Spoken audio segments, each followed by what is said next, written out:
नमो सिद्धाणं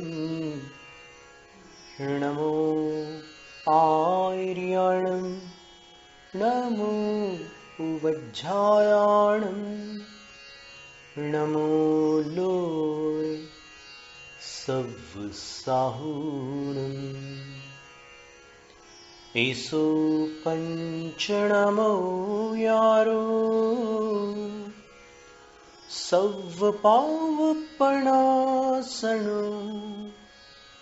मङ्गलाणं च सव्वेसिं पठमं हवै मङ्गलम् चत्तारि मङ्गलम् अरहन्तु मङ्गलम् सिद्धमङ्गलम् साहु मङ्गलम् केवलिपण्णतो धम्मो मङ्गलम् चत्तारि लोगुत्तमा अरहन्तु लोगुत्तमा सिद्धलोगुत्तमा साहुलोगुत्तमा केवलिपण्णतो धम्मो लोगुत्तमा चत्तारि शरणं पव्वज्जामि अरहन्त शरणं पव्वज्जामि सिद्ध शरणं पव्वज्जामि साहु शरणं पव्वज्जामि कैवलिपण्णतो धम्मो शरणं पव्वज्जामि।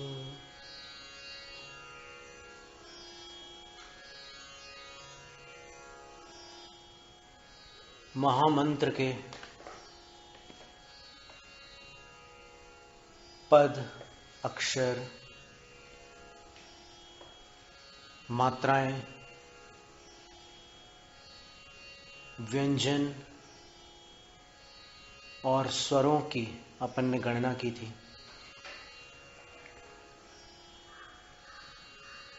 और प्रथम पद जो 7 अक्षर का है उसके विषय को लेकर शास्त्रों में जो उसकी महिमा बताई है, जिसको अभी नमोकार के महात्म्य इस शब्द के द्वारा अभी थोड़ी देर पहले निवेदन के समय कहा गया था कि नमोकार के महात्म्य से हमें अवगत कराएं।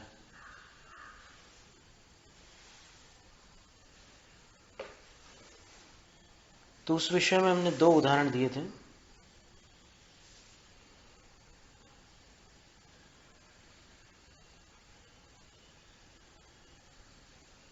एक तो सेठ सुदर्शन, जो पूर्व भव में एक बालक सुभग नाम के ग्वाले थे और उनको रिद्धिधारी साधु से जब नमोकार मंत्र प्राप्त हुआ, पहला ही पद मिला था उनको, तो हर कार्य वो उसी से करते थे गुरु के निर्देशानुसार। अंततः वह अपनी आयु पूर्ण करके सेठानी के पुत्र होकर अनेक उपसर्गों पर विजय प्राप्त करते हुए अंत में पाटलिपुत्र से निर्वाण धाम को प्राप्त हो गए। उन्होंने केवल ज्ञान भी उपसर्ग में ही प्राप्त किया था, उपसर्ग केवली थे वो, और फिर मोक्ष भी वहीं प्राप्त कर लिया था। उपसर्ग उनके ऊपर जैसे पार्श्वनाथ भगवान के ऊपर 7 दिनों तक उपसर्ग चला था, वैसे ही सुदर्शन मुनिराज पर भी 7 दिनों तक उपसर्ग चला था। और हम आपको एक बात बताना चाहेंगे, तत्वार्थ वार्तिक ग्रंथ में कुछ मुनिराजों के नाम दिए हैं,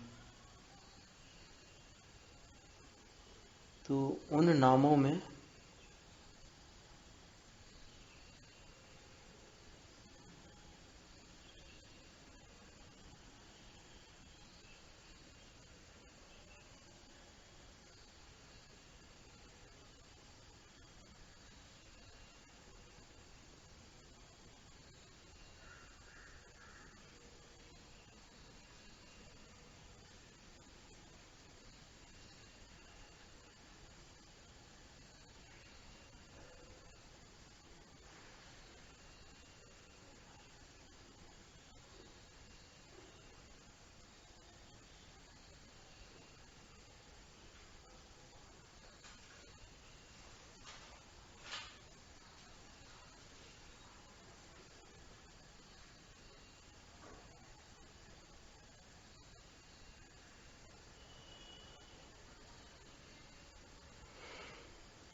बड़े सम्मान के साथ आचार्य अकलंक भट्ट, जिनका नाम आप सबने सुना होगा,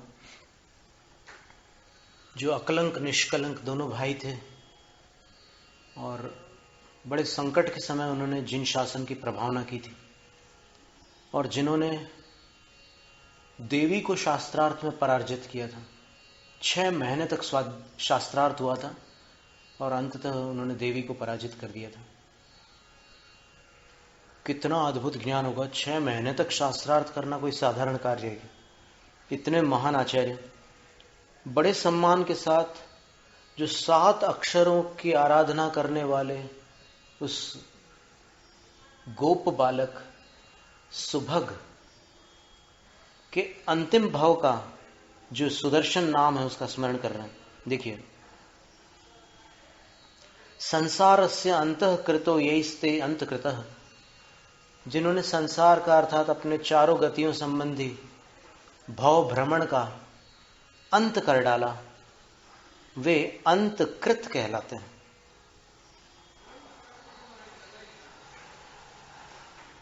नमि मतंग सोमिल रामपुत्र सुदर्शन यमलीक वलीक किश कंबल पालाम्ब अष्टपुत्र इत्येते 10 वर्धमान तीर्थंकर तीर्थे।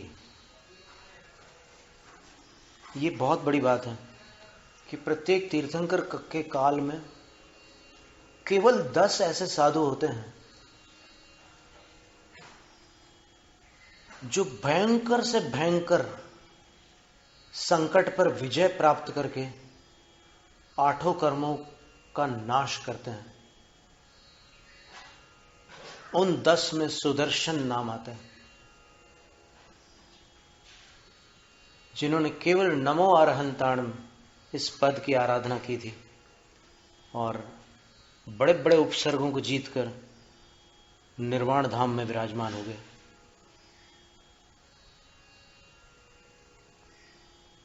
तो एक ये कथा थी और 7 अक्षरों के विषय में दूसरा जो नाम लिया था हमने, मूलाचार ग्रंथ का नाम लिया था।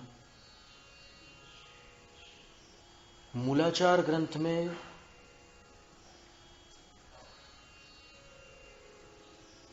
एक बहुत गंभीर प्रसंग है, सल्लेखना का वर्णन जहां पर आता है। बृहत प्रत्याख्यान संस्तव अधिकार है वहां पर, मूलाचार ग्रंथ का दूसरा अधिकार है। अधिकार का अर्थ अध्याय होता है।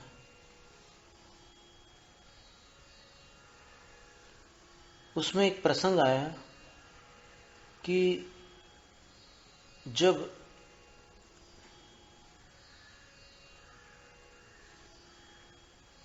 सल्लेखना का समय आता है तो बड़े बड़े महान तपस्वी साधुओं का शरीर भी जीर्ण शीर्ण और शिथिल हो जाता है।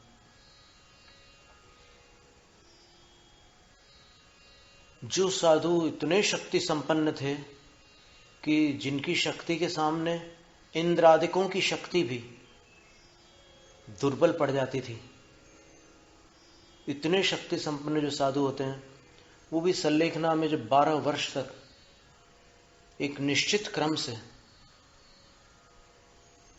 त्याग और तपस्या को वृद्धिंगत करते चले जाते हैं,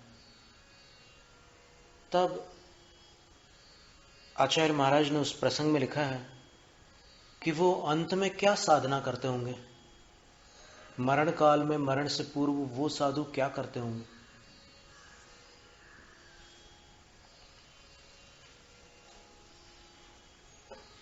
हम उस प्रसंग को आपके समक्ष रखते हैं।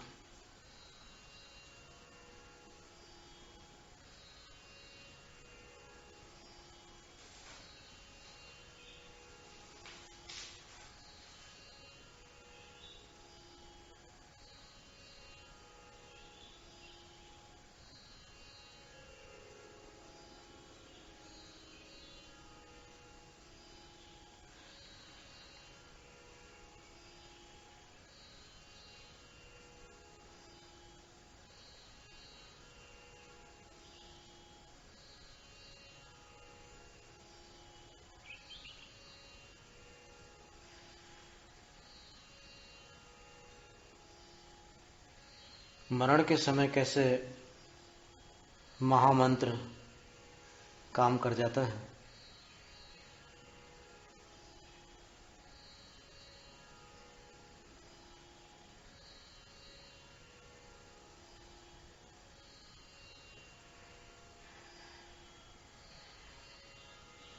एक एक गाथा इतनी सुंदर है।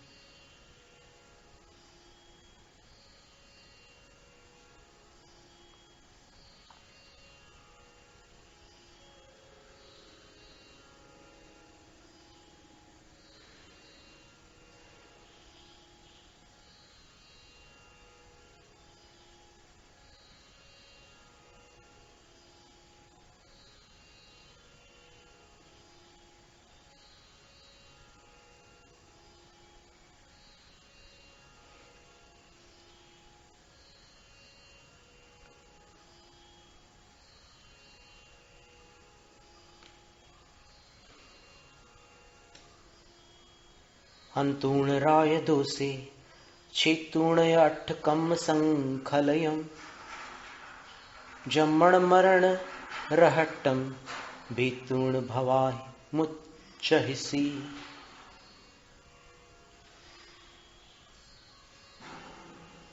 उनको गुरु कहते हैं कि हे क्षपकराज, हे महासाधु, राग द्वेष का नाश करके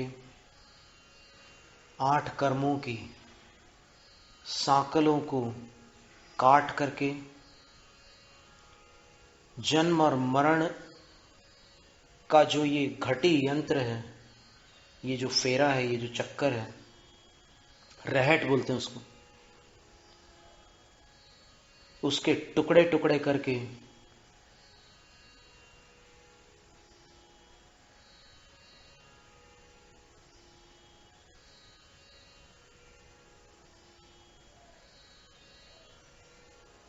तुम मनुष्य, देव, तिर्यंच और नरक गति संबंधी जो भाव है उससे मुक्त हो सकते हो। बहुत धीमे से संबोधन करते हैं। राग द्वेष को नष्ट करके 8 कर्मों की सांकलों को काट करके और जन्म मरण की रहट के टुकड़े टुकड़े करके तुम संसार से मुक्त हो सकते हो। हे भव्य जीव, सव्वमिदम उपदेशम जिणदिठम सद्दहामिति विहीण तस्थावर खेम करम सारमणिवाणमगस। जिनेन्द्र भगवान द्वारा दिए गए निर्वाण मार्ग के सार स्वरूप त्रस और स्थावर जीवों को कुशलता प्रदान करने वाले उपदेश का मैं तीनों योगों से श्रद्धान करता हूं। क्षपक के अंदर ये भाव आ रहे हैं।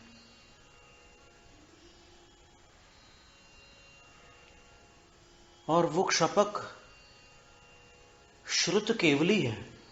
देखिए कितनी बड़ी बात लिख रहे हैं।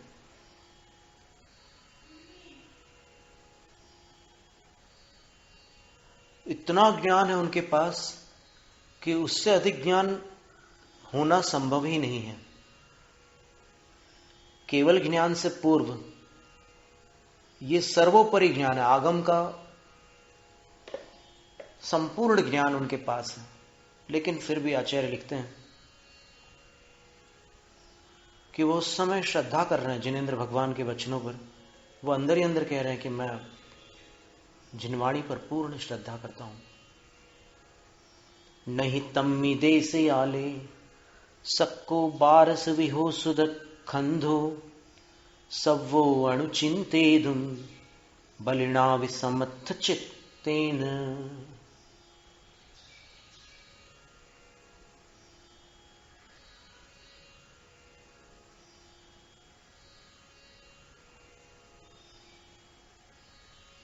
कुछ समय उनका शेष रह गया है।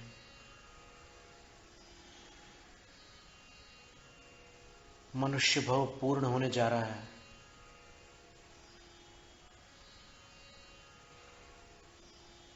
ग्रंथकार कह रहे हैं कि उस स्थान पर जहां वो संलेखना कर रहे हैं और उस समय पर जब उनकी संख्यात श्वास अवशिष्ट है, अल्पकाल शेष है, तब बारस विहो सुदक खंदो सवो अणुचिंतेदुम नहीं सबको। द्वादश विध जो श्रुत स्कंद है, वो यंत्र भी बनता है श्रुत स्कंद, वो सारा ज्ञान उनके हृदय में भरा पड़ा है, लेकिन उनका चिंतन कर पाना शक्य नहीं होता।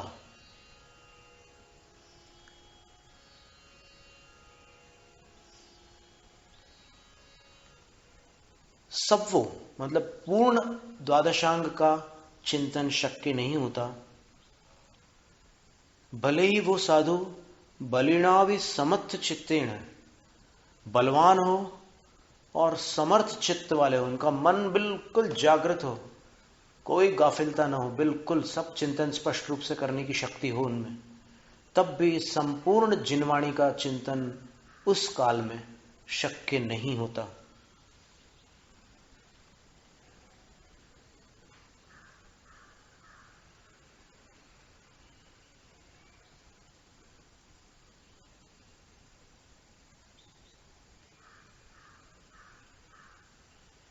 तो ऐसी स्थिति में कौन सहारा होता है?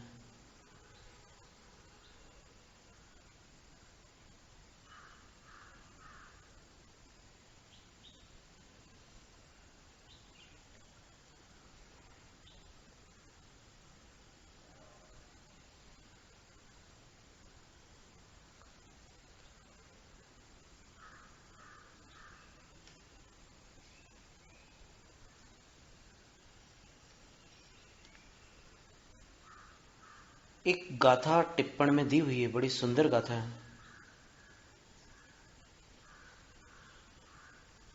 सत्तखर सज्जाणम अरहंताणम नमोति भावेण, जो कुणदि अनन्नमदि सो पावधि उत्तमं ठाणम। मूल में एक कम्य विधियम्मि पदे, एक कम्य वेदी, एक कम्य विधियम्मि पदे, संवेगो वीराय मग्गम्मि वच्चदिणरो अभिक्खम तम मरणन्ते नमोत्तव्वम्।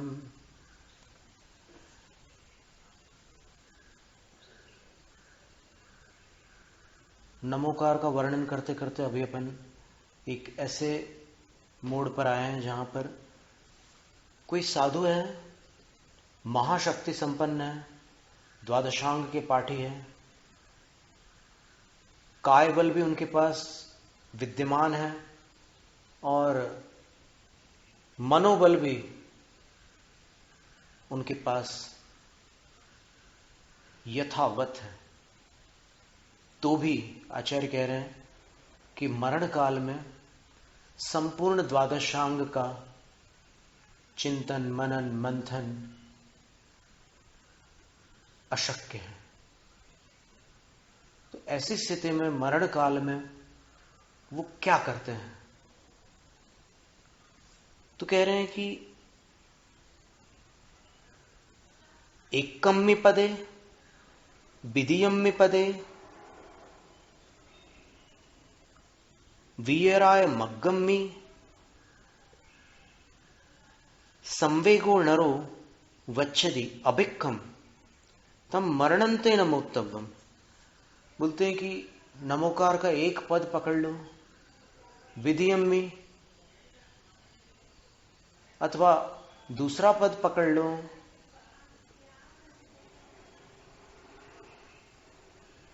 और उपलक्षण से कोई भी पद पकड़ लो, नमोकार के 5 पद हैं, उनमें से कोई भी पद पकड़ लो और धर्म के प्रति प्रीति रखने वाले, धर्म के फल को चाहने वाले वे साधु वीतराग मार्ग पर आगे बढ़ते हैं और अभिक्खम अखंड रूप से मरणन्ते तम नमोत्तम, मरण पर्यंत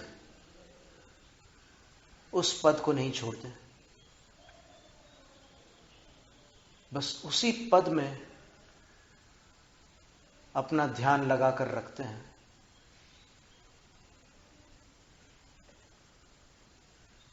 पंडित सुमेर चंद्र दिवाकर जी 26 जनवरी सन 1994 को जब मरणासन्न हुए थे, तब उनको जो धर्म श्रवण करा रहे थे, उन्होंने पूछा, उनको भक्तामर बहुत प्रिय था, भक्तामर पाठ सुना दे। तब उन्होंने ऐसे कहा, इशारे से मना किया और ऐसा इशारा किया, नमोकार का संकेत किया, और ज्यों ही नमोकार मंत्र उनको सुनाया गया, उनकी आयु पूर्ण हो गई। अंत में गला सूख जाता है, आवाज नहीं निकलती कभी कभी, तो दूसरे सुनाते हैं। तो नमोकार सुनते हुए जाना भी बहुत बड़ी बात है, और इससे फिर ये बात अनुमानित की जा सकती है कि पंडित जी को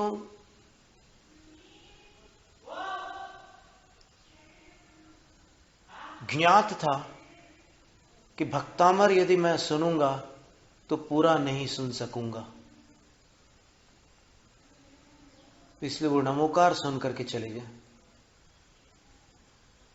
पंडित देवकीनंदन शास्त्री जी भी अंत में उससे नीचे आ गए, धरती पर वो बैठ गए, वस्त्र पृथक किए और फिर ऐसे ध्यान मुद्रा में बैठ करके नमोकार मंत्र पढ़ते हुए, उनके विद्यार्थी उनको नमोकार सुना भी रहे थे, वो चले गए। पंडित गोपाल दास बरैया जी भी कहते हैं कि नीचे चटाई बिछाओ। क्यों गुरुजी? गुरुजी, टीचर्स को गुरुजी बोलते थे उस समय, गुरुकुल पद्धति का संस्कार था। बोले कि बिछा दो, तो उनने बिछाई चटाई, वो नीचे आ गए और उन्होंने भी अपने वस्त्र त्याग कर दिया। बोले कि मेरे सब परिग्रहों का त्याग है, मैं सबको क्षमा करता हूँ, नमो अरंताणम, नमो सिद्धाणम, नमो आयर्यम, सब जीव मुझे क्षमा करें। नमोकार करते करते चले गए। ऐसे जो निश्चल विद्वान थे, जिन्होंने अभिप्राय पूर्वक आगम के किसी अर्थ का अनर्थ नहीं किया, जिन्होंने देवशास्त्र गुरु की कभी अभिनय नहीं की, जिन्होंने सबको जोड़ने का प्रयास किया, जिन्होंने धर्म की प्रभावना की, अपने नाम की परवाह नहीं की, उनका मरण हमेशा सुमरण हुआ है। और ये जो गाथा आई है, ये इतनी महत्वपूर्ण, फलटण की प्रति में ये गाथा उपलब्ध होती है। 7 अक्षरों का उत्तम ध्यान, कौन से 7 अक्षर? अरहंताणम नमोति, नमो अरहंताणम।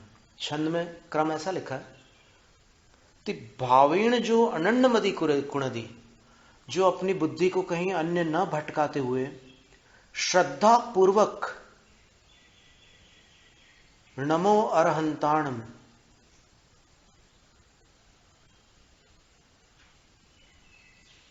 केवल इन 7 अक्षरों के पद का उत्तम ध्यान करते हैं, अर्थात जो अपने धर्म ध्यान में केवल इन 7 अक्षरों को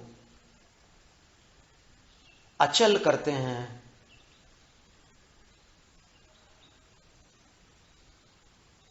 सो पावदे उत्तमम ठाणम, बहुत सुंदर बात लिखी है, वो उत्तम स्थान को प्राप्त हो जाते हैं। क्योंकि ये कार्य करना असाधारण कार्य है।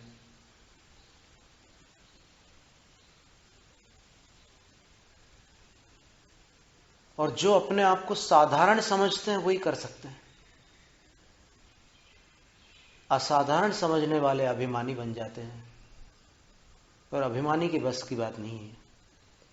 तो नमो अरहंताणम का महत्व अभी अपन ने यहां पर भी देखा कि मरण काल में एक श्रुत केवली मुनिराज, जैसे आचार्य भद्रबाहु स्वामी थे, उनके गुरु आचार्य गोवर्धन स्वामी थे, उनके गुरु आचार्य अपराजित स्वामी थे, उनके गुरु आचार्य नंदी मित्र स्वामी थे, और उनके गुरु आचार्य विष्णु थे। ये 5 श्रुत केवली इस पंचम काल के श्रुत केवली हैं। चौथे काल में सारे गणधर श्रुत केवली होते हैं। 12 अंगों का जिनको ज्ञान होता है उनको श्रुत केवली कहते हैं।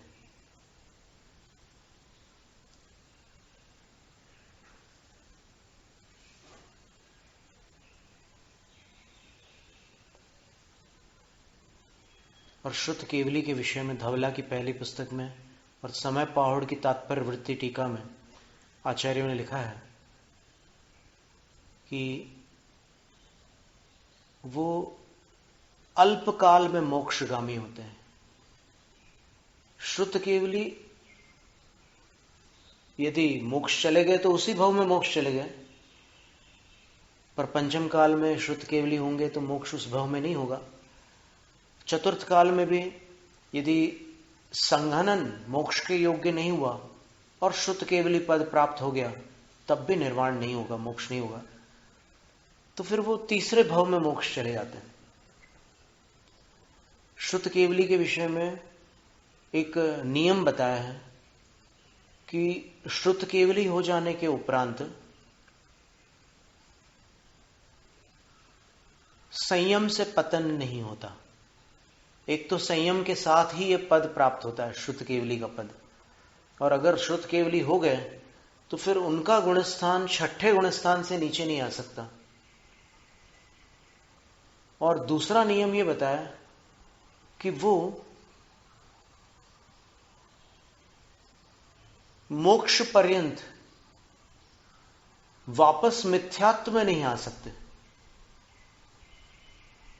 देवगति में वो असंयम में तो आ सकते हैं, लेकिन कभी मिथ्या दृष्टि नहीं बन सकते। और तीसरा नियम यही है कि वो अल्पकाल में मोक्ष चले जाते हैं। अगर वर्तमान भव में वो मोक्ष नहीं गए तो तृतीय भव में अवश्य मोक्ष जाएंगे। कोई प्रश्न कर सकता है कि द्वितीय भव में क्यों नहीं, तो उसका उत्तर है कि जो भी सम्यक दृष्टि होते हैं, जो भी संयमी व्रती होते हैं, वो मनुष्य से मनुष्य नहीं बनते, और मोक्ष मनुष्य गति से ही होता है। तो दूसरे भव में मोक्ष की प्राप्ति वही कर सकते हैं जिनको दूसरे भव में मनुष्य गति में जाना है, और वो यहां संभव नहीं है। संयम के साथ उनको देवगति मिलेगी, और देवगति में भी वो साधारण देव न बनकर महर्धिक देव बनेंगे। वैमानिक देवों में धवला की पहली पुस्तक में 3 स्थानों का निषेध किया है। सम्यक दृष्टि जी उन 3 देवों में उत्पन्न नहीं हो सकते। 10 प्रकार के देव आप जानते होंगे: इंद्र, सामानिक, त्रयस्त्रिंश, पारिषद, आत्मरक्ष, लोकपाल, अनीक, प्रकीर्णक, आभियोग्य और किलविशिक। इन 10 देवों में से अंत के जो 3 देव हैं, उन 3 देवों में सम्यक दृष्टि जीव उत्पन्न नहीं होते। वे नियमतः मिथ्यात्व के साथ जन्म लेते हैं। कालांतर में सम्यक दृष्टि हो सकता है। जैसे भवनत्रिक में सम्यक दृष्टियों की राशि सर्वाधिक बताई है। इस जगत में सर्वाधिक सम्यक दृष्टि कौन सी गति में है? तो बोले देवगति में। देवगति में 4 निकाय है, 4 निकायों में कौन से निकायों में है? तो बोले भवनत्रिक में। तो बोले भवनत्रिक में 3 भेद हैं, भवनवासी, वानव्यंतर और ज्योतिष्क। तो इन 3 में सबसे ज्यादा सम्यक दृष्टि कहां पर है? तो बोले ज्योतिष्क देवों में। फिर मनुष्य गति में कितने सम्यक दृष्टि है? जिन्होंने अणुव्रत अथवा महाव्रत नहीं अंगीकार किया है, यानी जो चौथे गुण स्थान से ऊपर नहीं जा पाए हैं, ऐसे सम्यक दृष्टि मनुष्य कितने हैं पूरे मनुष्य लोक में? 170 कर्म भूमियों में, आर्यखंडों में कितने मनुष्य सम्यक दृष्टि है? तो फिर उसका उत्तर दिया 700 करोड़। कितने? 700 करोड़, जिसको आज अपन 7 अरब भी बोल सकते हैं।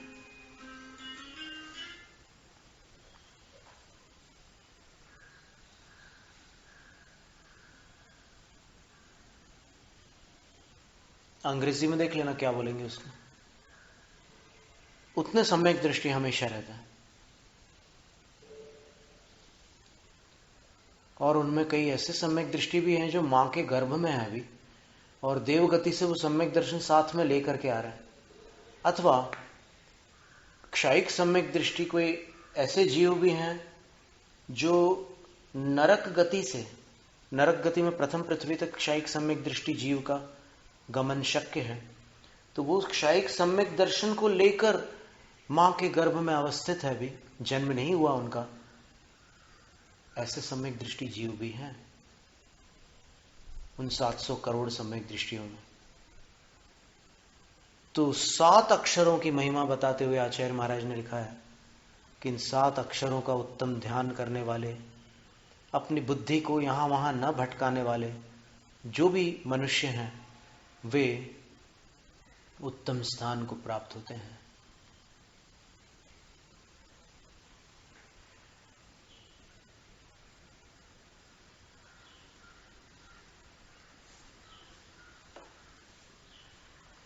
अब वो क्षपक की ही चर्चा है वहां पर, क्योंकि निर्ग्रंथ मुनिराज जब सल्लेखना में स्थित है और श्रुत केवली तक के उनका ज्ञान पहुंच चुका है, बलवान है, विचार समर्थ है, लेकिन अंत में ये 7 अक्षर ही काम आते हैं।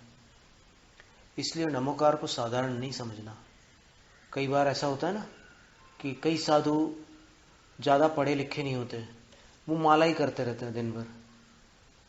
तो कुछ लोगों के मन में ऐसा आता है कि ये साधु तो ऐसे ही है, मतलब निरक्षर है और सिर्फ माला ही माला करते रहते हैं और कुछ इनको आता जाता नहीं।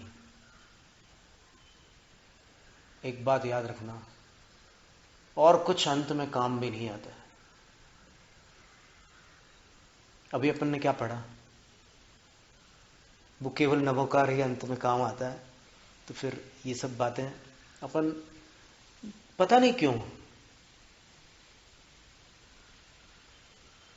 केवल ज्ञानियों के आराधक होकर के थोड़ा सा ज्ञान होने पर अभिमान आ जाता है। पता नहीं कैसे ऐसा हो जाता है। तो उनके गुणों का स्मरण करके अपने को विनम्र होना बहुत जरूरी है, क्योंकि विनय और वात्सल्य वाले ही सल्लेखना को प्राप्त होते हैं। सारे अभिमानी अंत में असफल हो जाते हैं। सारा ठाट बाट निरर्थक हो जाता, कोई काम नहीं आता। यश हो, प्रशंसा हो, सब दुनिया की बातें हो, लेकिन कुछ काम नहीं आता। केवल 7 अक्षर काम आ जाते हैं, नमो अरहंताणम। अब उन 7 अक्षरों का अर्थ सुनेंगे आप। नमो अरहंताणम के 2 अर्थ हैं। कल अपन ने नमोकार की संस्कृत छाया भी सीखी थी, नमोर्हद्भ्यः। और दूसरा रूप बनेगा जो 2 अर्थ बता रहे हैं ना नमो अरहंताणम के। अभी अरिहंताणम की चर्चा नहीं प्रारंभ हुई है, नमो अरहंताणम की चर्चा कर रहे हैं। तो इसमें नमोर्हद्भ्यः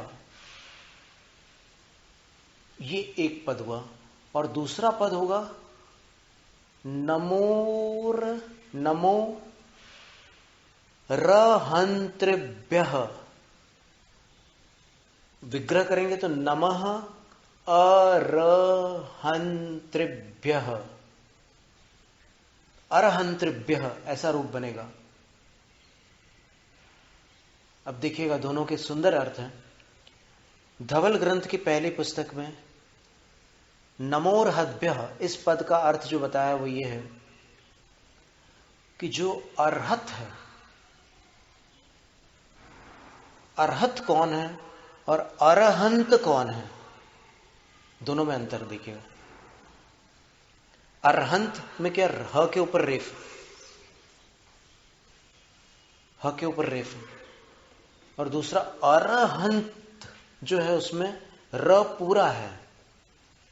प्राकृत में दोनों के एक ही रूप बनते हैं, नमो अरहंताण। तो इस पर ध्यान दीजिए और एकदम उल्लसित रह करके इसमें आनंद के साथ आप इसका वो लीजिए। क्या होता है कि उपदेश सुनते हैं, जैसे टीचर लेक्चर देते हैं ना, तो थोड़ी देर बाद विद्यार्थी थोड़े वो हो जाते हैं सुनते सुनते। तो एकदम सतर्क जागृत होते हुए इस बात को सुनिएगा, क्योंकि अब की बार अब जब अर्थ समझने के बाद आप नमस्कार करो तो आपका ध्यान अर्थ की ओर जाए, तो वो नमोकार का पाठ नहीं रहेगा, वो नमोकार का ध्यान बन जाएगा। जो ही आप अर्थ की ओर जाएंगे ना तो वो नमोकार का ध्यान हो जाएगा। और केवल आप पाठ करेंगे तो उसको पदस्थ ध्यान कहा है, क्योंकि उस समय आपका ध्यान पदों पे है, नमोकार के पद पर है। और उसके बाद अर्थ पर अगर ध्यान चला गया तो वो ध्यान हो जाएगा नमोकार का। तो अर्हद्भ्यः और अरहंत्रिभ्यः ये दो शब्द हैं। अर्हद्भ्यः का अर्थ धवल ग्रंथ की पहली पुस्तक में लिखा है, सातिशय पूजार्हत्वाद्वार्हन्तः। जो केवली भगवान 7 प्रकार के होते हैं, उन सातों को नमो अरहंताणम में नमस्कार कर रहे हैं। 7 प्रकार के केवलियों को नमस्कार कर रहे हैं।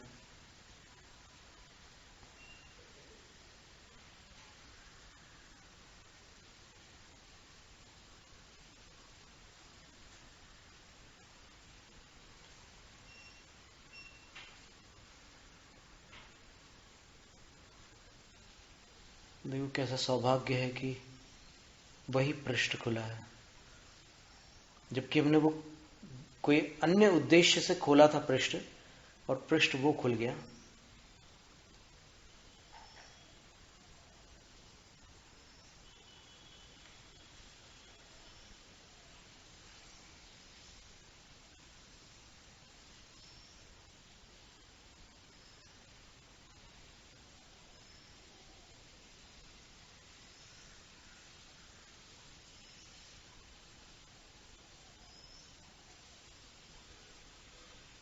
अतिशय पूजार्हत्वाद्वार्हन्तः।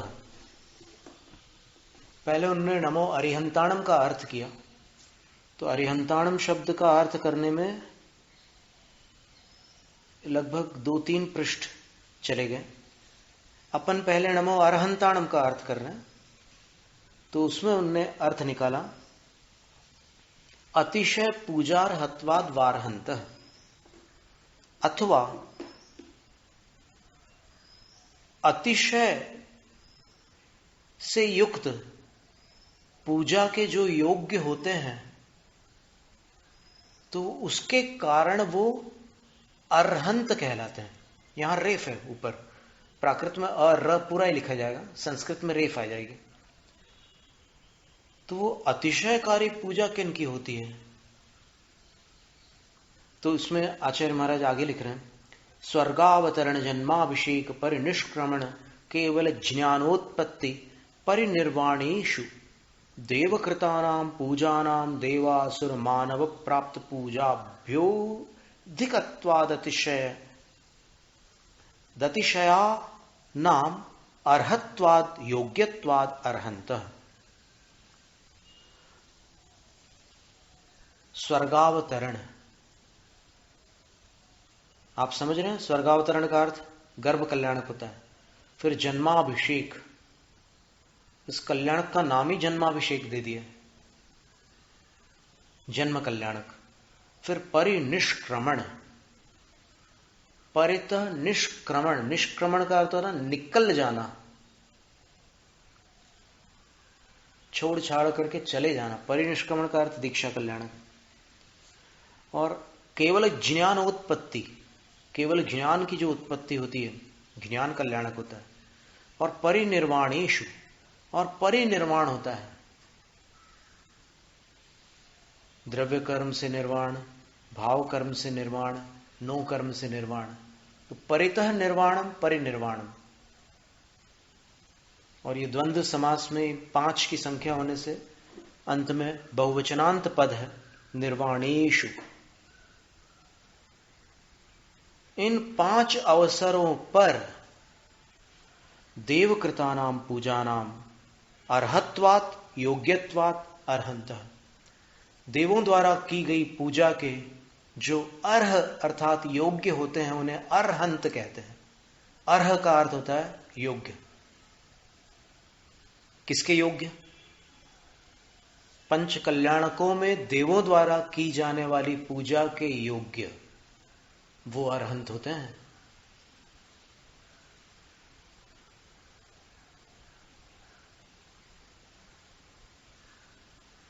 और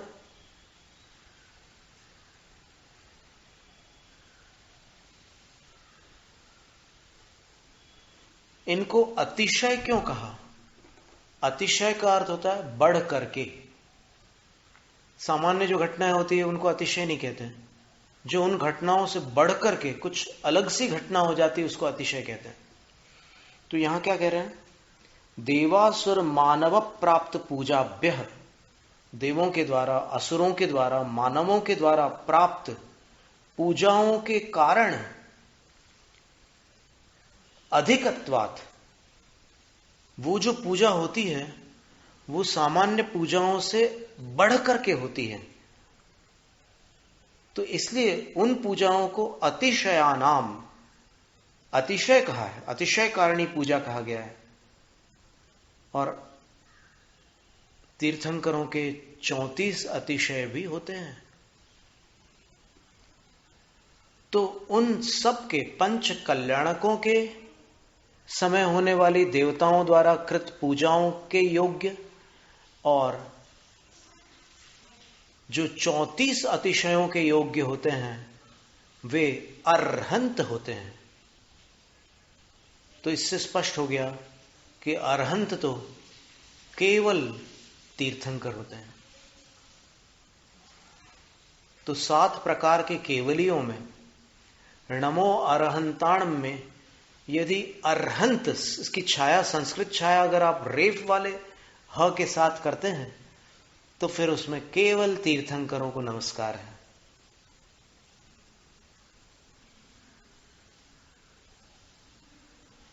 ठीक है? तो नमो अर्हंताणम में अगर संस्कृत छाया अर्हद्भ्यः कर की जाती है तो फिर तीर्थंकरों को नमस्कार होता है। लेकिन नमो अर्हंताणम का दूसरा अर्थ चारित्र पाहुड़ के मंगलाचरण की टीका में उपलब्ध होता है, वो अपन एक बार पढ़ लेते हैं।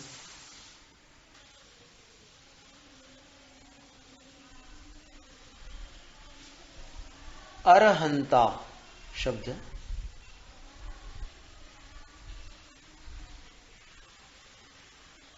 सवर्ण सवदंसी निम्मोहा वीराय परमीठी वंदितु तिजगवंदा अर्हंता भव्य जीवेहि नाणं दंसण सम्मम चारित्तम सोहि कारणं तेसिम मुखाराहण हेम चारित्तम पाहुडम वोच्छे।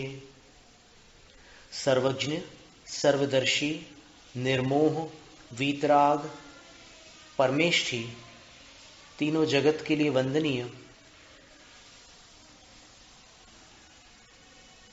भव्य जीवों के द्वारा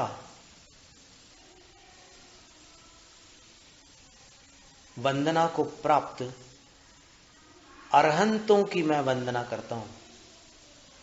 कुंद आचार्य महाराज ने लिखा है, और उनकी वंदना करके ज्ञान, दर्शन, सम्यक्त्व, चारित्र, और इन चारों में ज्ञान, दर्शन, सम्यक्त्व,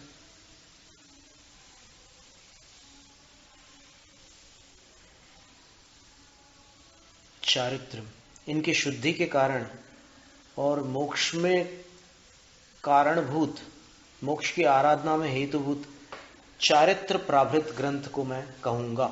ये मंगलाचरण में दो बातें होती है ना, एक तो इष्ट को नमस्कार होता है और दूसरा अपना संकल्प होता है कि हम क्या करने वाले हैं। जैसे भक्तामर में सम्यक प्रणम में लिखा है और बाद में लिखा है स्तोष्ये, तो अच्छी तरह प्रणाम करके फिर मैं स्तुति करूंगा, ऐसा संकल्प है। तो यहां पर अरहंता शब्द जो है ना, इसका अर्थ अपन देख रहे हैं ना।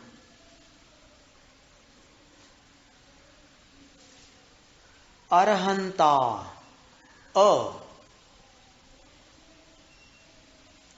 अरहंत्रिभ्यः, ऐसा रूप बना करके अर्थ कर रहे हैं। अरिर्मोह, अ से क्या लेना, अरि लेना, ठीक है। अभी अरिहंताणम की व्याख्या नहीं कर रहे हैं, अरहंताणम की व्याख्या में जो अ है उस अकेले अ से अरि ले रहे हैं। तो अरिर्मोह, अरि कौन है, मोह।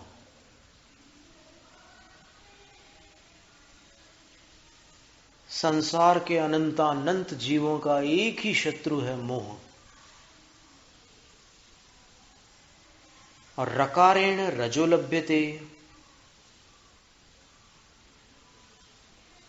तेनैव प्रकारेण रहस्यम कथ्यते। र से क्या लेना, र से पहला तो आप रज ले लीजिए, और रज जो है धूल को कहते हैं।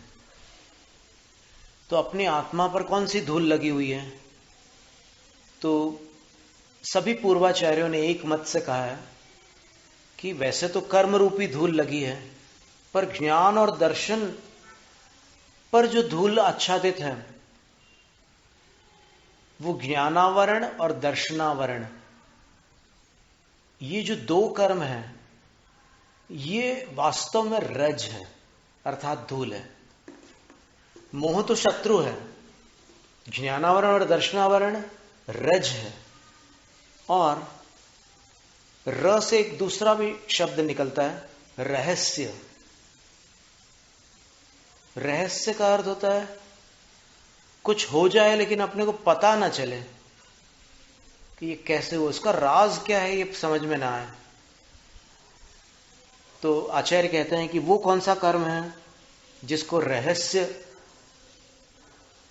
कहा जा सकता है, तो रहस्यम अंतराय कथ्यते। रहस्य जो है वह अंतराय कर्म है। तेन घाति कर्म चतुष्टय हननाद अरिहंता, इंद्रादि कृतानाम अनन्य संभाविनी मर्हणाम पूजाम अर्हंती त्यर्हन्तस तान अर्हतः।